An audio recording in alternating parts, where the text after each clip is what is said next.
I'm Erica Gamet. Welcome back. I've been away for a while working on some exciting projects and speaking at a couple of events. One of those events is the Print and ePublishing Conference, or PePcon, and it's one of those events that I look forward to every year. It brings together some amazing speakers and experts, and also just people from all over the print publishing world. We get a chance to hang out, and learn from each other, and also I get to see how other people are using a lot of the software tools that I talk about. So in this video, I wanted to show you a tip that I learned at PePcon. I learned it from her geekness, Anne-Marie Concepcion. She showed it in one of her sessions, and it was just a little quick tip on how to speed up InDesign. I actually learned a couple new tips from there, and I wrote an article about it for creativepro.com, so I'll put the link for that in the description notes below so you can see a couple more. This video is just going to show you one of the cool tips that I learned. And I also talked to David Blatner, and we just talked about what makes live events like PePcon so cool and something really important in our creative lives. And I also spoke to one of my favorite Australians, Colin Flashman. So let's go ahead and check it out.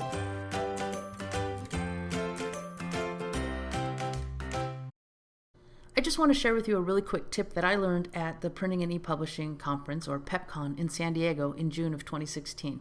I was in a session that Anne-Marie Concepcion of InDesign Secrets and PePcon, etc., had shared with us, and it was just a little thing she had just learned, and it was one of those things that just made me go, oh, that might be a problem that I've been having.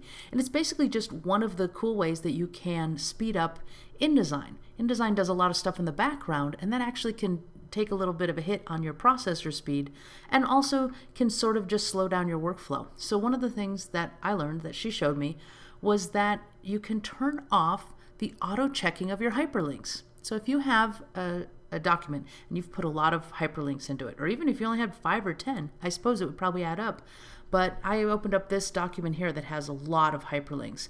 And as you can see, I've got different types of hyperlinks. I do have like the mail hyperlink down here, and also just different URLs.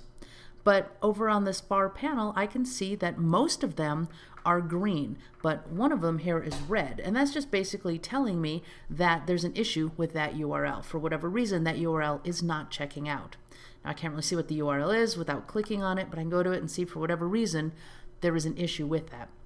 So what is on by default and what's happening by default is that every time you put a URL inside your InDesign document, it's constantly checking to make sure that's a valid URL. So as you can see, I have a lot of hyperlinks in this particular document, and it has to check each one each time. Now down at the bottom, I can force refresh that URL status if I want. I don't need to do that because right now it's set to do that automatically. So what I'm going to do is turn that off so that it's not checking it automatically. I can always come down to the bottom and hit the refresh button if I need to check and make sure that all my links are still good. So to turn it off, just go up to the panel menu. So I'm in the Hyperlinks panel, first of all. If you didn't have that open, it's up under the Window menu, under Interactive, under Hyperlinks. And then go up to the Hyperlinks panel menu, and down at the bottom, Auto Update URL Status is automatically turned on. So just select that, and it will turn that off, and it will stop checking those URLs. So that's just a quick way to do that. And so now it's no longer checking them. If I want to force a check, I can. I need to make sure, obviously, I'm connected to the internet because these are all external URLs. So I can refresh the URL status that way instead of having it do it automatically for me.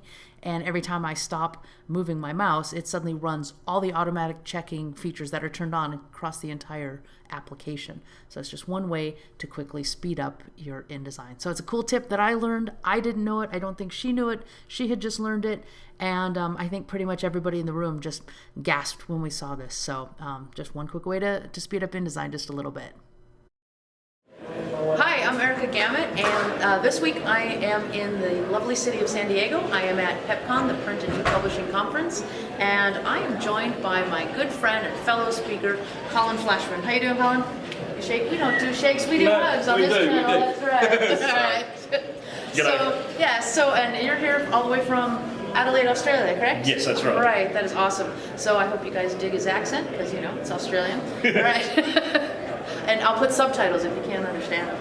So we just finished speaking at the conference, and what was your session about? So the session was about data publishing, so that was everything from what you can do in data merge to how you can get plugins that will help you do catalog work. It wasn't so much on how to collate information in data, that's something else, but it was also bordering on XML. Those were covered by other speakers. Yeah, he's like an automation whiz. He's got some scripts that you do, and that I've looked at automating some pagination and items like that, PDF. Yes. So yeah, and I'll put a link below to some of those as well, some of the ones that are available.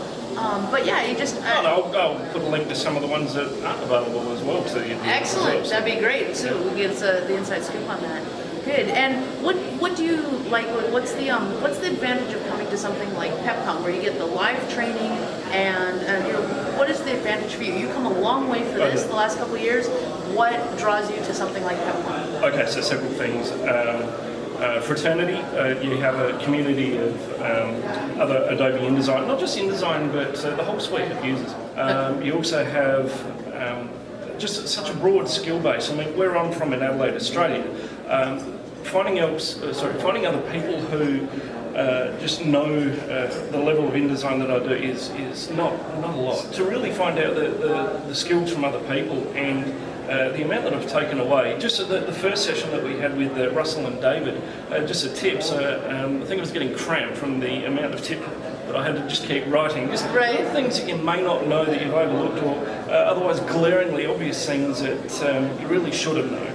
It's the people. I mean, you can get the information, you can do a lot of Google searching, but I think that it's the people and the people's brains that you have access to. Oh, absolutely. Yeah, so I think that's excellent.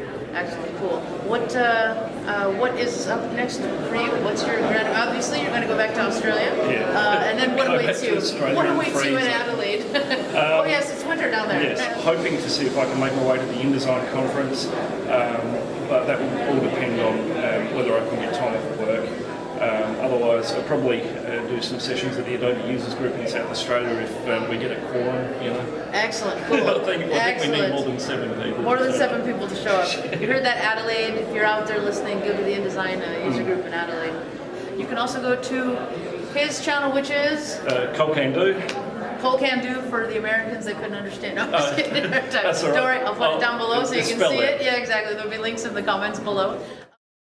I'm here with David Blatner, and he is the crazy mind behind PePcon. We've had a great 3 days here at PePcon, 4 for some of you, and learned lots of stuff, taught lots of stuff, and I just want to know how PePcon was for you. What was the experience like? How do you feel that it's over, almost over? Almost over. Yeah, and whatever else you want to share. It's been incredible. It really has been incredible. We've had such a good time. We've had 30 speakers from all over the world, attendees from 16 different countries, and I don't know how many companies, dozens of companies. 12. Exactly. It's been great. And the energy has been wonderful. The ability to sit down and talk to people and really solve some problems has been great. Now, in some situations, we're not solving problems. We're not coming up with a solution. We're coming up with a bunch of solutions, right? Yes. I mean, we love having a solution, but what we're finding in the publishing industry these days is that there's lots of solutions, and there's no right way to do it, and that's frustrating for people. So I think there has been some frustration for some people, like, why don't you just give me an answer? And unfortunately, there's not an answer. There's many answers. Yeah. But in some ways, that's good. It's good because we can find that we're all working together. We're all, as a community, we're all working to move forward with publishing. So. That's what I love about being here, whether I'm teaching or learning stuff, is that I've got the whole community. Today I couldn't answer some stuff in my sessions, and I'm like, as this person or this person, I can at least point people to the right people, and it's not even pointing them to their email. It's pointing them, they're in that other room, go track them down. So for me, that's huge. And it's such an important point that no one of us has all the answers anymore. Yes. None of us. We can't. I mean, we used to. I mean, honestly, the weirdest thing is that 20-something years ago, 25 years ago, I actually did know everything there was to know about desktop publishing. Exactly. And now that's obviously you can't. It changes from day to day. So. But that's why it's important to have that community, because the community, like you said, you point people to the right places, you find the resources, and that's critical. Yeah, absolutely. Cool. Well, I thank you for joining us. Thank you for putting on an awesome show. you. As usual, it's one of my favorite things to do every year is come to PePcon. Thank you, Erica. You have been incredible. Yay! The reviews of your sessions have been just awesome, and I don't know, people are just basking. They're so excited to meet you. Cool. It's been really good. Good, excellent. Well, thank you so much. And we're looking forward to seeing you at the next show in Washington, D.C. at the InDesign conference. I am going to be there? You better be. Yes! All right, cool. Thanks, David. All right. Well, I hope that tip was helpful for you, maybe help speed up InDesign just a little bit. And like I mentioned earlier, I do have a few other tips that I learned at PePcon. I wrote them up on creativepro.com, so you can check that out. I have the link in the description below. If you like this video, be sure to give it a thumbs up and leave me a comment. Let me know what you'd like to know in future videos. And also, as always, be sure to subscribe so you can see when I release new videos. For the most part, those are every Wednesday, with a few exceptions when I'm traveling a lot, but I'm hoping to get back on a regular schedule with that.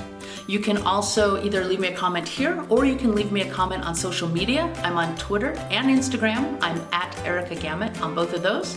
I'm also on Snapchat. Over there, I'm Equoman. And lastly, I have a Facebook page, facebook.com/learnwitherica. And wherever you comment, be sure and use the hashtag learnwitherica so I can find it easier. That's it for now, so until next time, bye-bye.